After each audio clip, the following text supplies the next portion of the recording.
Bonjour à tous, donc on poursuit notre analyse de la théorie du consommateur et dans cette vidéo on va ajouter un nouvel élément, c'est tout simplement la droite de budget. Alors jusqu'à présent on s'était intéressé exclusivement aux préférences des individus, donc on avait vu comment représenter graphiquement les préférences et comment associer une valeur numérique aux préférences de l'individu, donc une valeur numérique à son niveau de bonheur. Alors le problème avec ce fragment d'analyse, c'est qu'on part du principe que le consommateur pourrait consommer n'importe quel bien dans des quantités infinies. Alors qu'en fait, ce n'est pas le cas. Le consommateur est soumis à une contrainte et cette contrainte, c'est ce qu'on appelle la contrainte de budget. Il a un certain revenu, il doit le dépenser intégralement en consommation de quantité de biens pour avoir le niveau de bonheur maximal.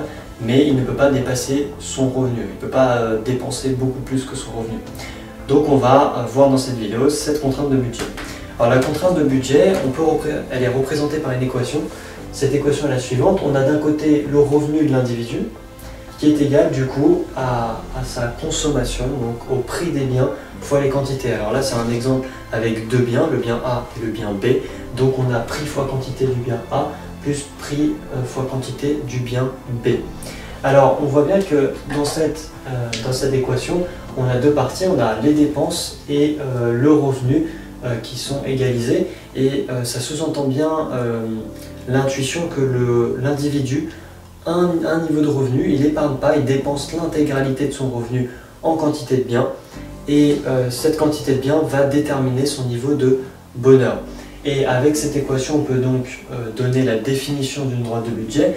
Une droite de budget, en fait, ça va être l'ensemble des combinaisons de biens qui vont satisfaire la condition dépenses, ici c'est les dépenses, égale le revenu de l'individu.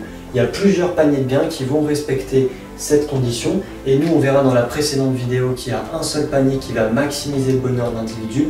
Pourquoi? Eh bien parce que là c'est la contrainte de budget, mais quand on va associer cette contrainte de budget à la fonction d'utilité, donc la fonction d'utilité va nous renseigner sur la préférence de l'individu, eh bien quand on combine les deux, on pourra aboutir à un seul panier qu'on va appeler le panier optimal, mais ça fera l'objet d'une autre vidéo. Alors comment on représente graphiquement la droite de budget? Eh bien on la représente comme ceci, avec les deux biens et la droite ici. L'avantage de poser l'équation de la droite de budget, c'est qu'on va pouvoir étudier les variations des variables qui vont affecter cette droite de budget. Donc on va avoir le revenu et on va avoir les prix.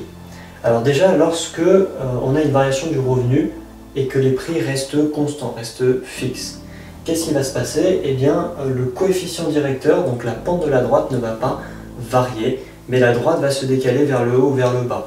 Donc si on a une diminution du revenu, eh bien on va avoir un déplacement parallèle de la droite dans ce sens-là. Et si on a une augmentation du revenu, eh bien on aura un déplacement de la droite de manière parallèle de l'autre côté. Voilà, le coefficient directeur, la pente de la droite ne varie pas lorsque les prix restent constants. De l'autre côté, si on a une variation du prix et cette fois-ci le revenu reste constant, eh bien dans ce cas-là, donc on était ici, et bien là, le coefficient directeur, la pente, va se décaler comme ça vers le haut, vers le bas. Cette fois-ci, la pente de la droite va varier. Et enfin, la troisième variation qu'on peut évoquer, c'est si on se situe dans une situation inflationniste, c'est-à-dire qu'on va avoir une augmentation du revenu et également une augmentation des prix.